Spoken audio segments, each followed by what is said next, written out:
Вечерва се крива завесата на 13-тото издание на интернационалниот филмски фестивал Астерфест, кој годинава се одржува под мотото меѓу фактот и фикцијата.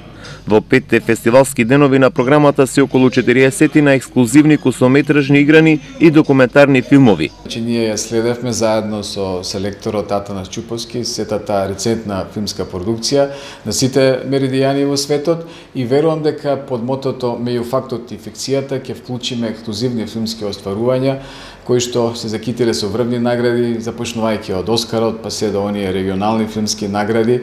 21 филм ќе биде во таа официјална компетиција, останатите 20 на филмови ќе бидат во ревијалната програма. Отварањето на фестивалот е вечерва во Центарот за култура Антон Панов, каде што ќе се одржуваат сите филмски проекции.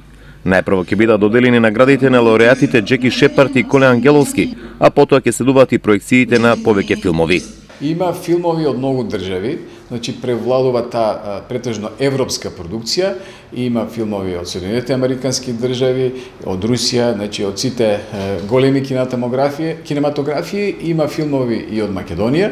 Значи македонските автори рамо до рамо со светските ќе се надпреваруваат за тие награди и велам дека од филмовите кои што добиле Оскар на последното издание во Соединетите американски држави, па се до оние новите кои што првпат дебитански ќе се представат во Струмица, ќе има многу тешка задача жирито. За наградите ќе одлучува меѓународно жири во кое членуваат филмските автори Наталија Алтхаузер од Германија, Елена Мелончели од Италија и Срѓан Финк од Холандија.